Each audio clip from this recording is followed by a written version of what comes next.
Have you ever noticed what happens when certain people walk into a room? They don't shout, they don't wave their hands, they don't demand attention. Yet the temperature of the room seems to change.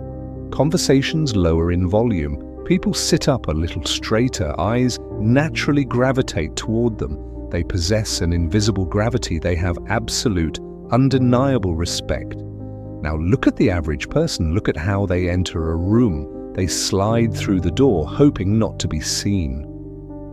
When they speak, they are immediately interrupted. When they share an idea, it is ignored.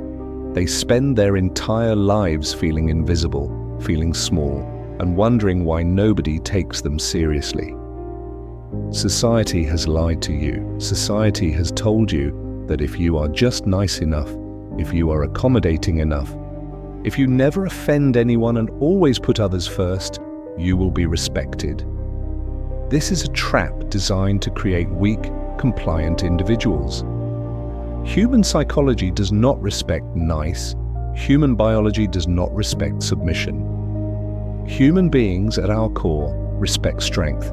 We respect certainty. We respect those who respect themselves enough to set absolute boundaries. Respect is not something you are given. Respect is something you command. It is a territory you claim. In this audiobook, we are going to destroy the habit of people-pleasing. We are going to rewrite the code of your social interactions. You have spent years shrinking yourself to make other people comfortable. That ends today. By the end of this hour, you will understand the deep psychological triggers that force people to view you with high status. You will learn how to carry your body, how to control your eyes, and how to wield your presence like a physical weapon. Welcome to the laws of high status. Welcome to command respect in every room.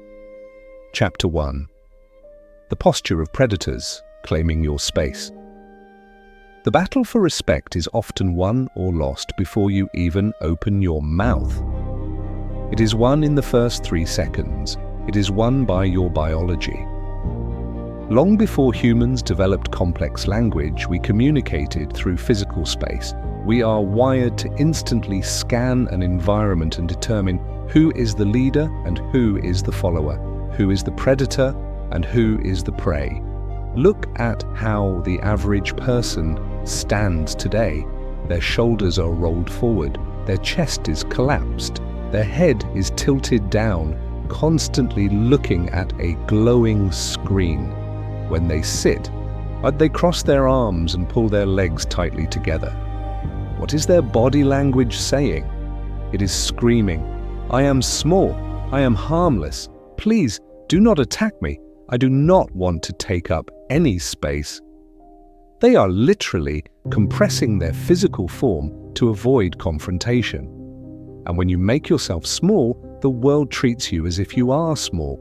You invite disrespect because your body is broadcasting submission. Now observe a high-status individual. Observe the apex predators of the natural world. A lion does not nervously pace. A silverback gorilla does not shrink when another animal approaches. They are relaxed, but they are expansive. They claim the space around them as their own. This is the first law of high status. You must claim your physical space. When you walk into a room, you must physically expand. Roll your shoulders back and drop them down. Push your chest out slightly. Keep your chin parallel to the floor, never looking down at your feet. When you sit, do not cross your arms as if you are protecting your internal organs.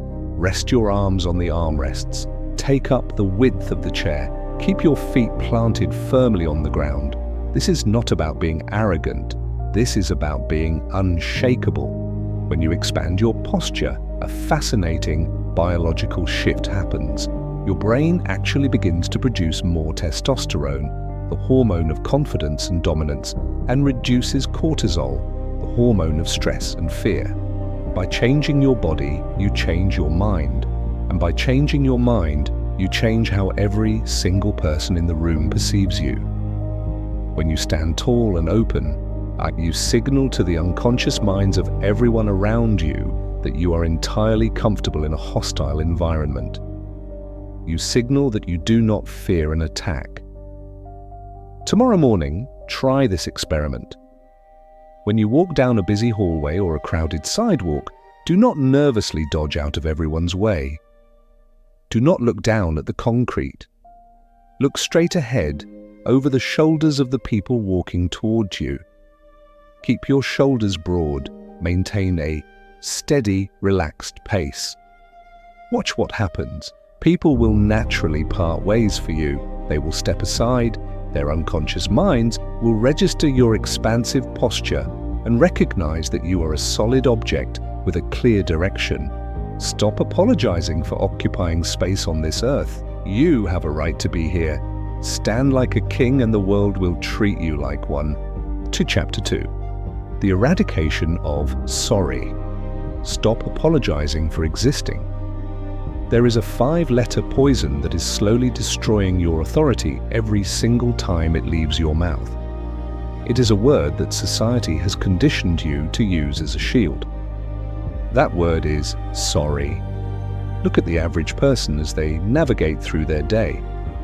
They are a walking apology. Someone bumps into them in the hallway and they say, sorry. They send an email and start with, sorry to bother you. They enter a conversation by saying, sorry, but I think. They apologize when they are a few minutes late. They apologize when they ask a question. They apologize for the weather, for the traffic, and for taking up oxygen. Why do they do this? They do this because they are terrified of conflict. They use the word sorry as a white flag of surrender before a war has even begun.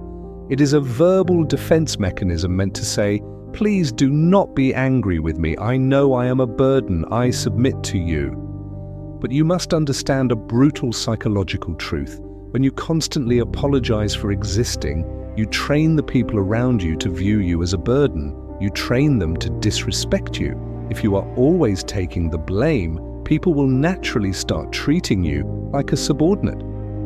You are actively handing them the power to judge you. Now look at the behavior of high-status individuals. Look at leaders, commanders, and masters of their craft. A high-value person rarely apologizes. They do not throw the word around like cheap confetti.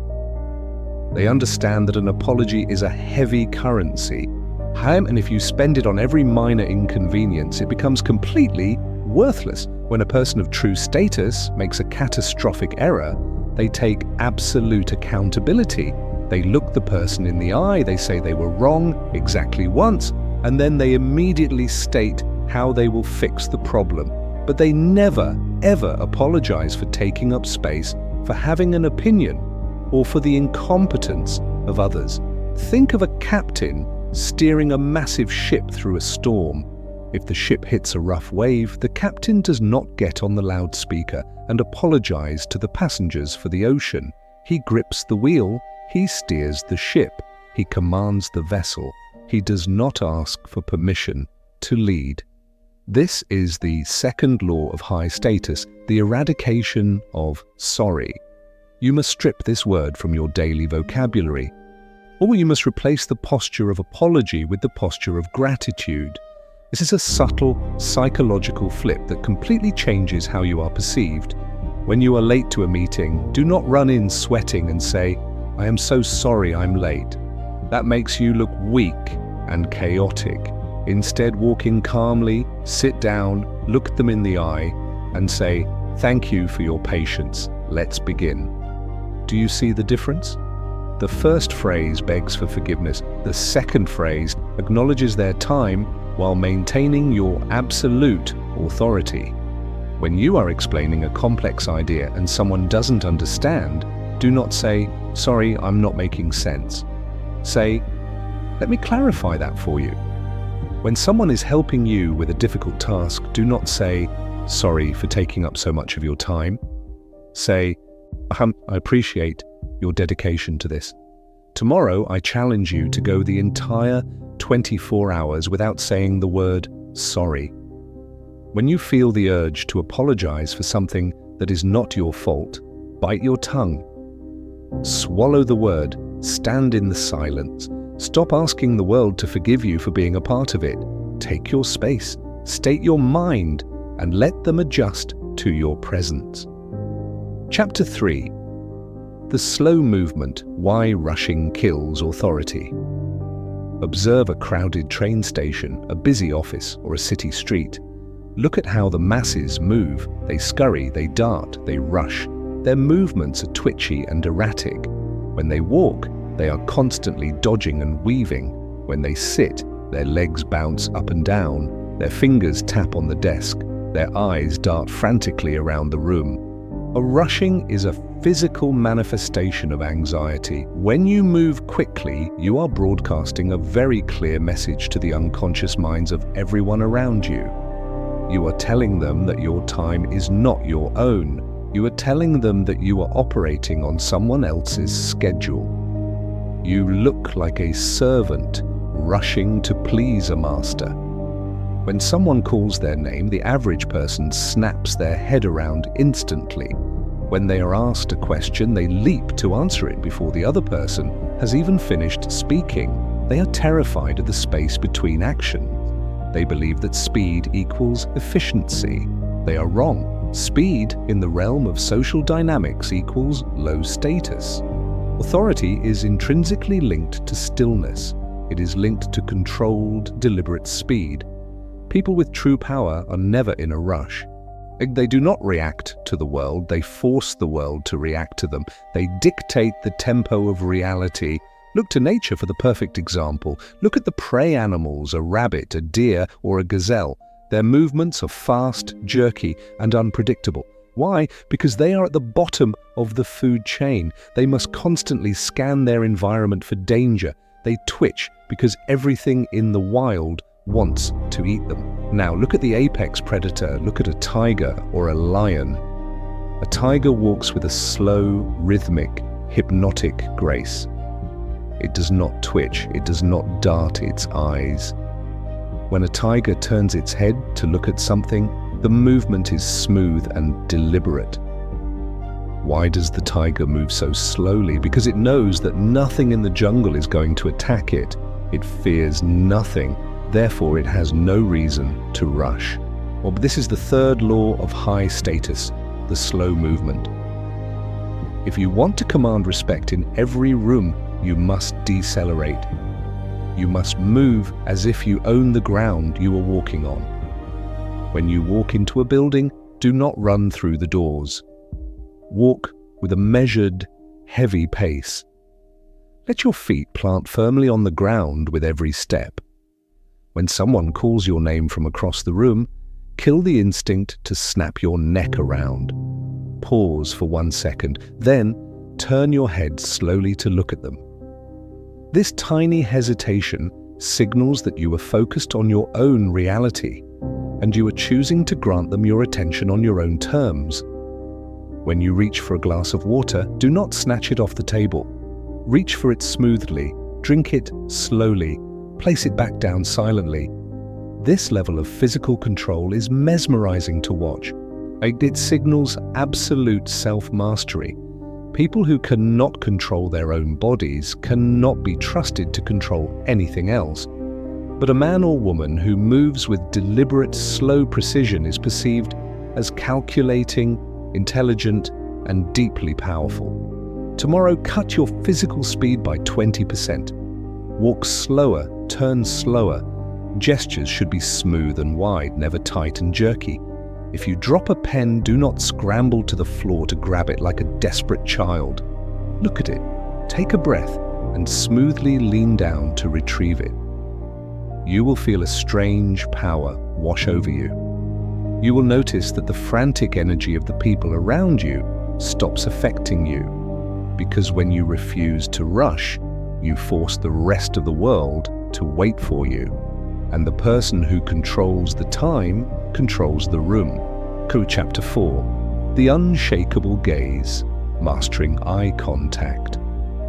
There is a silent battle fought every single day in every room you enter. No fists are thrown, no words are spoken. It is a battle of pure psychological dominance, and the average person loses it before they even realize it has begun.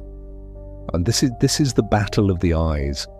Look at how the masses use their eyes. When they walk down the street, their gaze is glued to the concrete. When they enter an elevator, they stare at the floor numbers. When someone of higher status speaks to them, their eyes dart rapidly around the room. They look at the ceiling, they look at their hands, they look everywhere except directly into the eyes of the person standing in front of them. When they do manage to make eye contact, it is fleeting. The moment the tension builds, they instinctively look down. On looking down is the universal biological signal for submission. It is the physical act of bowing your head. You are exposing your neck to the predator. You are saying, "You win, I yield." Every time you break eye contact and look down, you are draining your own authority and handing it to the other person. Now, study the gaze of a true leader. Study the gaze of a master negotiator or an elite athlete moments before a competition. Their eyes are still. Their gaze is heavy. It does not flicker. When they look at you, it feels as though they are looking entirely through you. They are not intimidated by the intimacy of human connection. They weaponize it. Think about the biology of the animal kingdom. Prey animals like deer, rabbits, and sheep have eyes on the sides of their heads, and their vision is designed to constantly scan the horizon for danger. They are built for fear. But the predators, the lions, the wolves, the eagles, have eyes on the front of their heads. Their vision is designed for one thing, locking onto a target. They do not scan out of fear, they focus out of intent. This is the fourth law of high status, the unshakable gaze. If you want to command absolute respect, you must master the art of holding eye contact. When you speak to someone, you must look them directly in the eyes, not aggressively, not with a wide manic stare, but with a calm, heavy, and relaxed gaze. You must become comfortable with the tension that eye contact creates. When the conversation pauses, the average person will look away to break the awkwardness. You must do the exact opposite. When the silence falls, I keep looking at them. Let the weight of your gaze settle on their shoulders. Almost immediately, you will see them crack. They will shift their weight. They will clear their throat. They will look away, and in that precise moment, their unconscious mind registers you as the dominant force in the interaction. Tomorrow, you will implement the unshakable gaze protocol. When you walk down the street, keep your eyes on the horizon. If you make eye contact with a stranger, do not immediately look at the ground. Hold it for just 1 second longer than is comfortable. Let them be the one to look away first. If the tension is too intense for you at first, look at the bridge of their nose right between their eyes. To them it will appear as absolute, piercing eye contact, but it will relieve the psychological pressure on your own brain. And remember this crucial rule. When you must break eye contact to check your watch or look at a document, always break it slowly to the side. Never, under any circumstances, drop your eyes to the floor. Your eyes are a weapon of focus. Keep them elevated, keep them steady, and the room will yield to your presence. Chapter 5. Emotional concrete, becoming immune to provocation. Power is directly correlated to your level of emotional control. The person who controls their emotions controls the room. The person whose emotions are controlled by others is nothing more than a puppet on a string. Look at the emotional state of the average person. They are made of glass. They are fragile. They are constantly reacting to the external world. If they receive a compliment, they are overjoyed. If they receive an insult, their entire day is ruined. If someone cuts them off in traffic, they fly into a rage. If their boss criticizes them, they sink into a depression. They leak emotion constantly. They wear their heart on their sleeve, believing that this makes them authentic. In reality, it makes them easily manipulated. If an enemy knows that calling you a specific name will make you angry, they own you. If a negotiator knows that a long pause will make you anxious and talkative, they own you. You have handed them the remote control to your nervous system. Now look at a person of immense status. They do not react, they observe. They do not leak emotion, they contain it. They are not made of glass. They are made of concrete. Imagine throwing a large stone into a shallow puddle. The water splashes violently, the mud is kicked up, when the entire puddle is thrown into chaos by one small rock. Now imagine throwing that exact same stone into the deep ocean. The stone hits the surface, sinks into the dark water, and disappears. The ocean remains completely unchanged. The ocean is too deep, too vast, and too powerful to be disturbed by a single stone. This is the fifth law of high status. You must become emotional concrete. When you are insulted, disrespected, or delivered bad news, your default response must be absolute chilling neutrality. When someone raises their voice at you, the natural biological instinct is to raise your voice back. You must kill that instinct. When the room gets loud, you must get quiet. When the room gets fast, you must get slow. If someone insults you to your face, do not frown, do not sneer, do not defend yourself. I'd let your face go completely blank. Look at them as if they are a fascinating, slightly confused specimen in a laboratory. Let a full 2 seconds of silence pass. In that silence, their insult hangs in the air. Because you did not react, the insult has no place to land. It bounces off your concrete exterior and hits them right back in the face. They will feel foolish. They will feel out of control. True respect is born from mystery and restraint. When people cannot read your emotions, they project power onto you. They assume that if you are not panicking, you must know something they do not know. You must have a plan. Tomorrow, your challenge is the stone-face test. Throughout the day, you will encounter minor annoyances, a slow line at the coffee shop, a rude comment from a coworker, a frustrating email. You see, your goal is to show zero physical reaction. Do not sigh loudly. Do not roll your eyes. Do not clench your jaw. Absorb the impact in total silence. Let the emotion hit you internally. Process it logically and let it pass through you without ever showing on your face. When you stop reacting to the world starts reacting to you. Build your fortress. Pour the concrete. Become a deep ocean that cannot be disturbed by the petty stones of ordinary men. Chapter 6. The economy of words, weight over volume. Listen to the noise of an average conversation. The average person is a machine gun of useless information. When they are asked a simple question, they do not give a simple answer. They tell a story, they ramble, they repeat themselves 3 times to make sure they were heard. When there is a pause in the dialogue, they panic and immediately fill the air with gossip, complaints, or mindless chatter. They believe that talking equals value. They believe that if they are making noise, they are contributing to the room. But let us look at the fundamental laws of economics. What happens when a government prints too much money? The currency loses its value. It becomes worthless paper. If diamonds were as common as gravel, nobody would pay for them. Rarity is the absolute prerequisite for value. Your words are your currency. Every time you open your mouth to state an unnecessary opinion, to over-explain a simple concept, or to fill an awkward silence, you are printing more money. You are inflating your own verbal currency.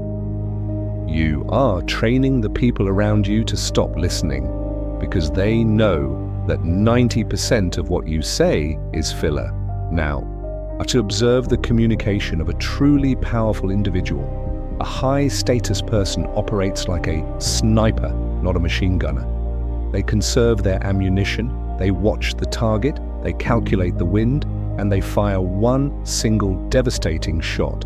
This is the 6th law of high status, the economy of words. When a leader speaks, the room goes dead silent. Why? because they speak so rarely that when they finally do, everyone knows it is important. Their words have immense, heavy gravity. To command respect, you must cut your word count in half. When you are in a meeting, do not speak just to prove that you are there. Let the fools argue. Let them exhaust themselves trying to sound smart. You sit back and listen.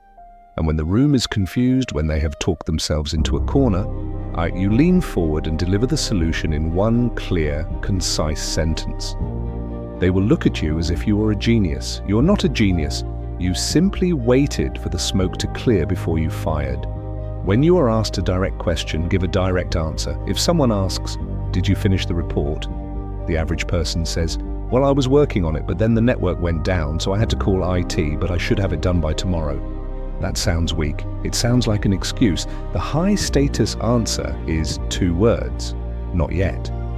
If they want details, they will ask. Stop volunteering information that was not requested. Stop justifying your existence with endless paragraphs of dialogue. Tomorrow, implement the 50% rule.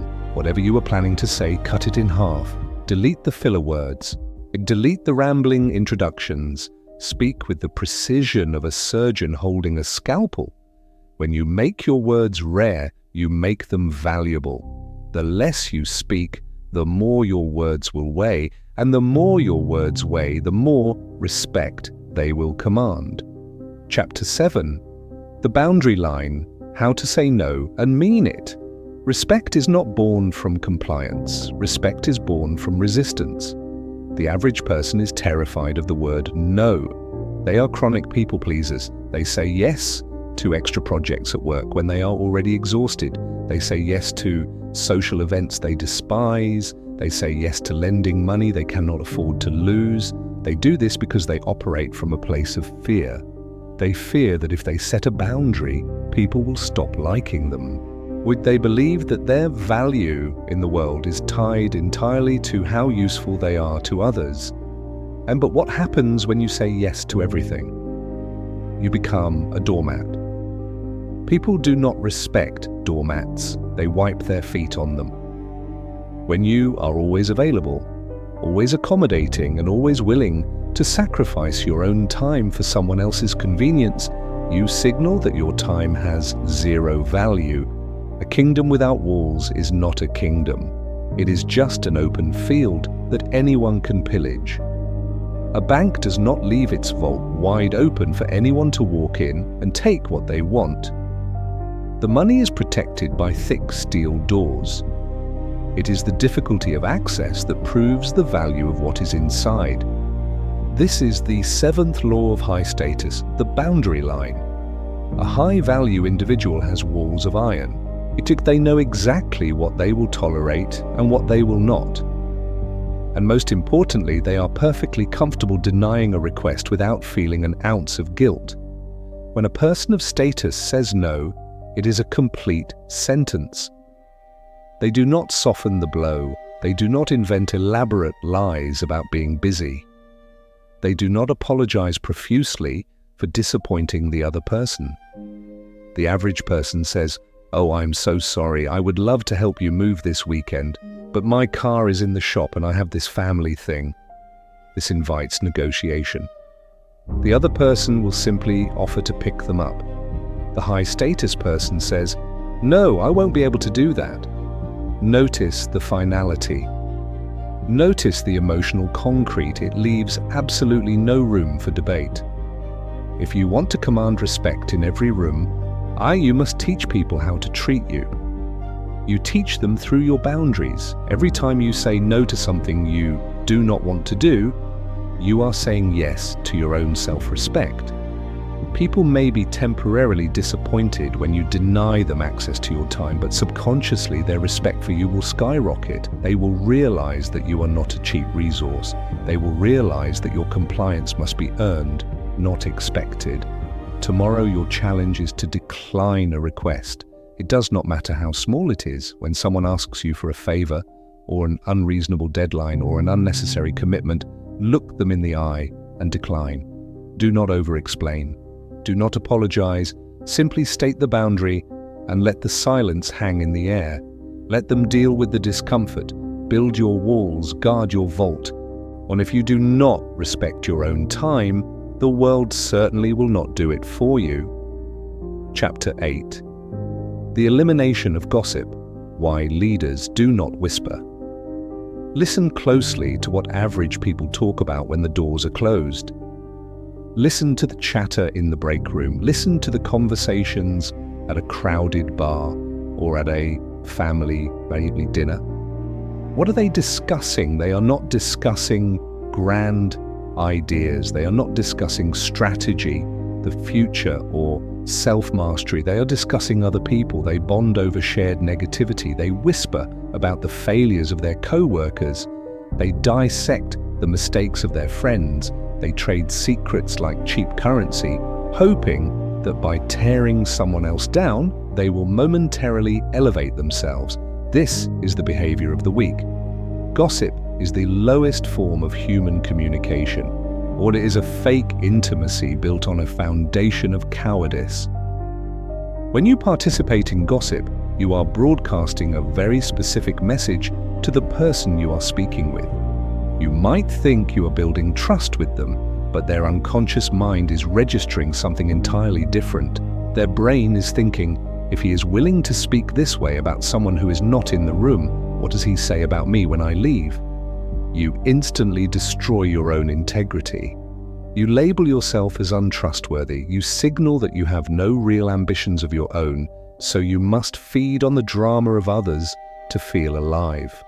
Now look at the behavior of a high-status individual.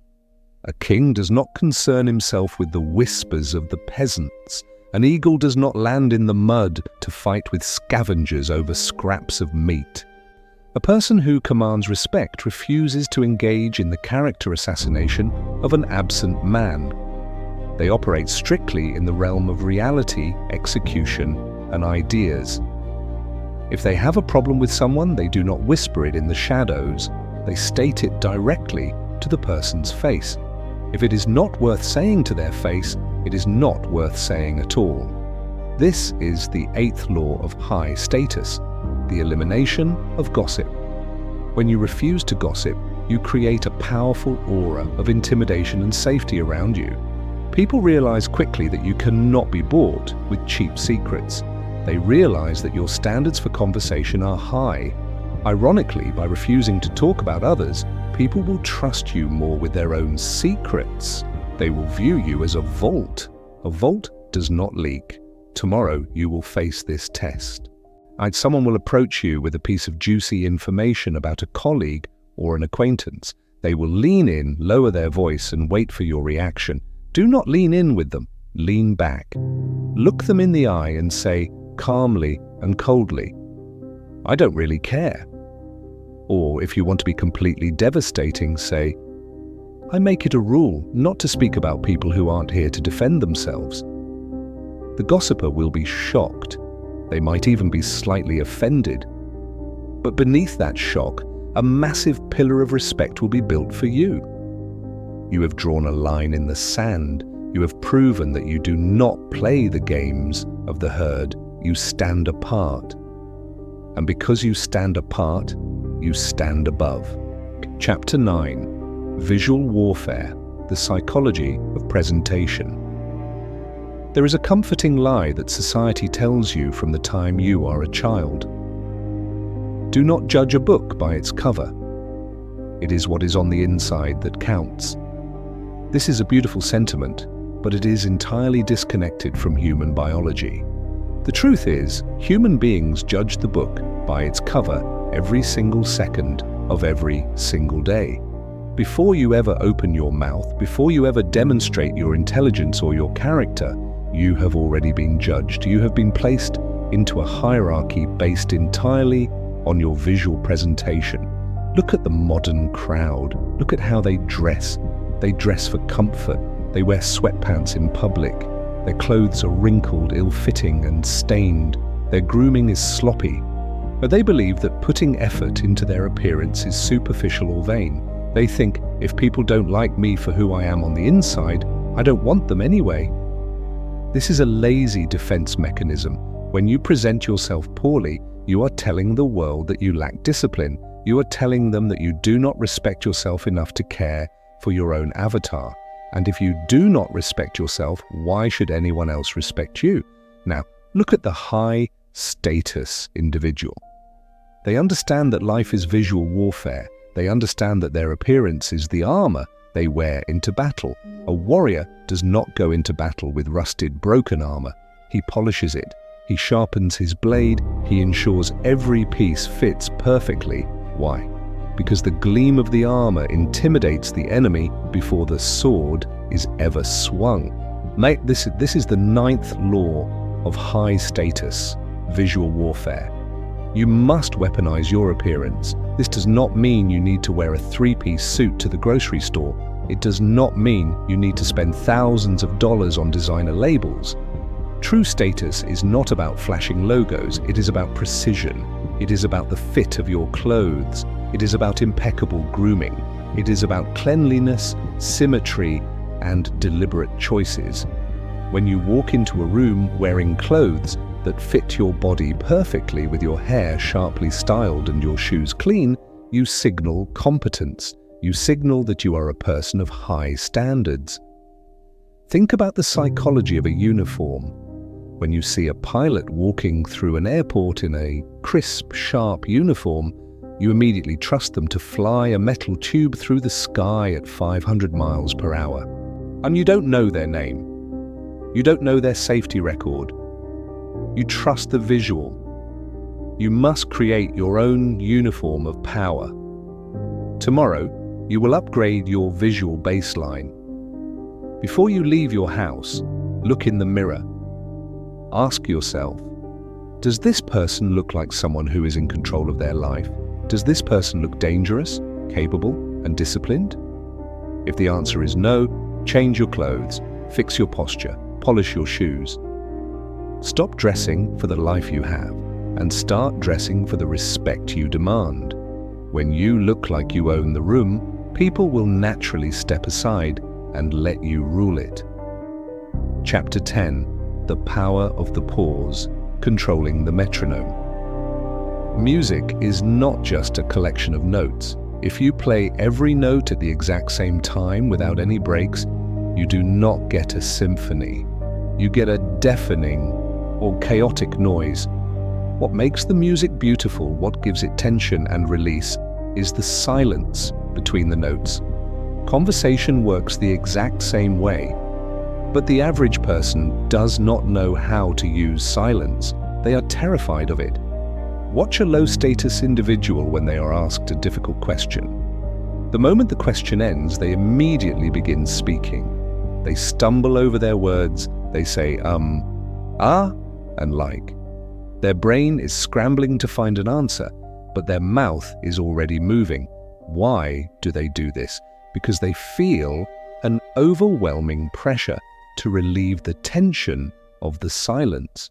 They believe that if they do not answer instantly, the other person will think they are stupid. They are operating on the other person's metronome. They are dancing to someone else's rhythm. And this is a massive display of submissiveness. It screams anxiety. Now watch a master communicator, watch a CEO, a brilliant lawyer, or a high-level interrogator. When they are asked a high-stakes question, they do not jump, they do not flinch. They do something that makes everyone else in the room hold their breath. They pause. This is the 10th law of high status, the power of the pause. When you deliberately inject silence into a conversation, you seize control of the metronome. You are telling the room, I will not be rushed, I will process this information, and I will respond on my own timeline. A 2 or 3 second pause feels like an eternity in a heated discussion. During those 3 seconds, the power dynamic entirely flips. The person who asked the question starts to feel the pressure. They start to wonder if they asked a foolish question. They lean in, they wait for you. Furthermore, a pause adds immense weight to whatever you say next. When you answer immediately, it sounds rehearsed. It sounds cheap. But when you pause, look them in the eye, and then deliver your answer, it sounds like a profound truth. It shows that you have actually considered their words, which ironically makes them respect you more, even if they disagree with your conclusion. If you want to command a room, you must learn to orchestrate the silence. Tomorrow, you will practice the 3-second rule. Whenever someone asks you a question that requires a decision, whether it is your boss asking for a project update or a friend asking where you want to eat, do not answer immediately. Close your mouth. Look them in the eyes. Count to 3 in your head. 1, 2, 3. Only then are you allowed to speak.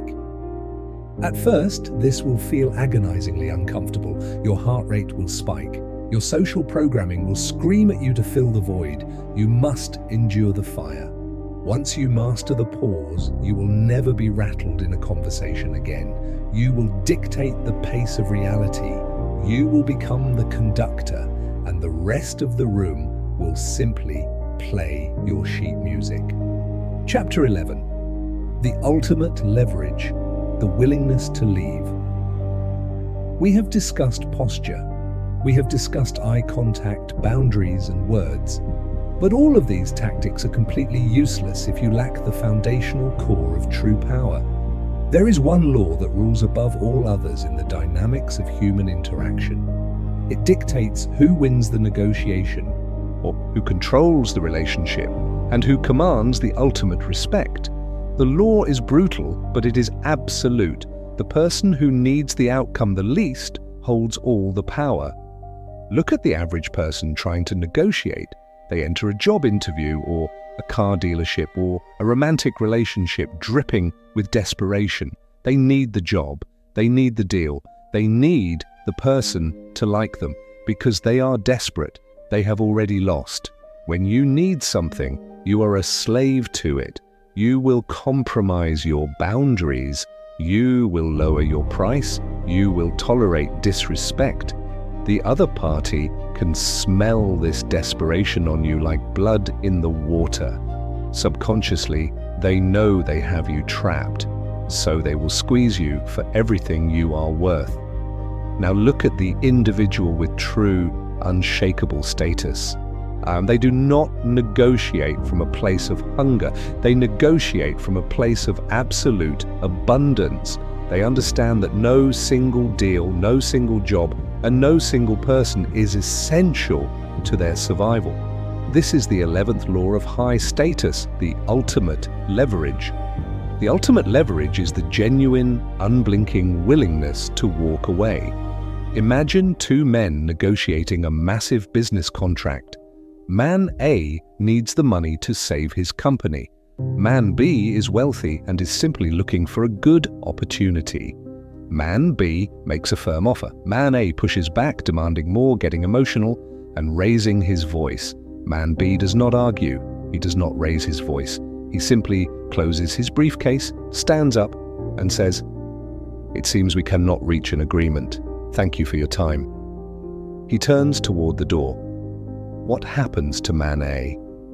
His heart drops. The reality of the loss hits him instantly. He suddenly realizes he has no leverage. He scrambles, he backpedals, and he accepts the original offer. Man B won the room without firing a single verbal bullet. He won because he was truly willing to leave the room behind. You cannot fake this. You cannot pretend to walk away hoping they will chase you. People can sense a bluff. You must cultivate a mindset where you are genuinely content with walking away from anything that does not serve you or meet your standard of respect. If an employer offers you a salary beneath your worth, you must be willing to decline it and keep searching. If a partner repeatedly crosses your boundaries, you must be willing to pack your bags and be alone. If a friend constantly disrespects you in a group setting, Hayuk, you must be willing to cut the tie and find new friends. Tomorrow, you must internally detach yourself from your desired outcomes. Before you enter any room, any meeting, or any difficult conversation, tell yourself this: I would like to win here, but I do not need to. If the terms are not right, I will survive, I will adapt, and I will walk away. When you sever the cord of desperation, you become weightless, you become untouchable. You stop being a participant in their game, and you become the prize they must win. When people realize that you do not need them, that is the exact moment they will start to respect you. Chapter 12. The Relentless Standard. Conclusion. We have reached the end of the laws of high status. You now possess the blueprint. You know how to claim your physical space. You know how to hold a gaze, not how to speak with heavy economy and how to remain unshakable in the face of provocation. But knowing the path and walking the path are two entirely different things. The average person listens to audiobooks like this for entertainment. They listen to it while they are driving or falling asleep, and they feel a temporary, cheap surge of motivation. They think to themselves, yes, I am going to be powerful. But tomorrow morning, the alarm will ring. They will step out into the real world and the pressure of society will hit them. And what will they do? They will shrink back down.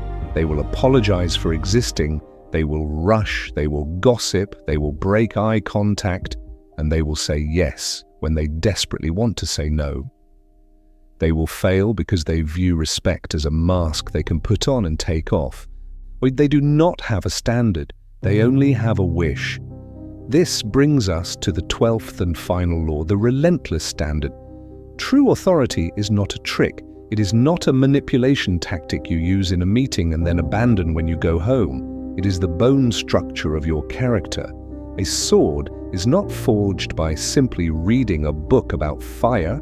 It is forged by being thrust into the flames, being placed on the anvil, and withstanding the brutal, heavy blows of the hammer over and over again until the weak iron is beaten out and only unbreakable steel remains.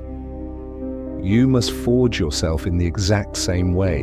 You must hold yourself to a relentless standard, especially when no one is watching. How you sit in an empty room is how you will sit in a boardroom. How you speak to a waiter is how you will speak to a CEO. Respect is a habit. Now it is built in the dark. Let us review the armor you have built today. Expand your posture. You are not prey. Eradicate the word sorry. You have a right to exist. Slow your movements. The king never rushes. Weaponize your gaze. Look straight through the fear. Pour emotional concrete. Refuse to be easily moved. Speak with economy. Make your words rare and heavy. Build iron boundaries. Protect your time like gold. Refuse to gossip. Operate above the mud. Master the pause. Control the metronome of reality.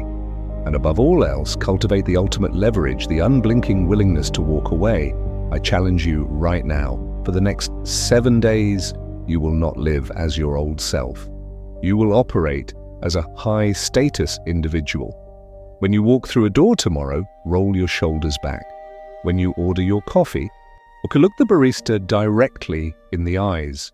When a conflict arises, remain completely silent and let the other person unravel. It will be uncomfortable. Your nervous system will panic. Your old programming will beg you to submit, to smile, to break the tension. Let it burn. Stay in the fire. Tolerate the discomfort. Because on the other side of that discomfort is a version of you that is absolutely untouchable. You will notice the shift almost immediately. People will stop interrupting you. They will step out of your way on the sidewalk. They will ask for your opinion, and they will actually wait to hear it. You are no longer a participant in their frantic, anxious game. You are the architect of your own reality. If you have made it to the very end of this video, you are part of the rare 1% who actually finish what they start. You are not like the masses who click away the moment their attention span is tested. You have the discipline to listen, to absorb, and to transform. But I do not just want you to listen, I want you to prove it. Scroll down to the comments right now and write these 3 words: I am relentless. Make this your digital signature. Make this your vow to the world and to yourself that the days of shrinking, apologizing, and submitting are over. Command your space. Command your mind. Command respect in every room. Thank you for listening.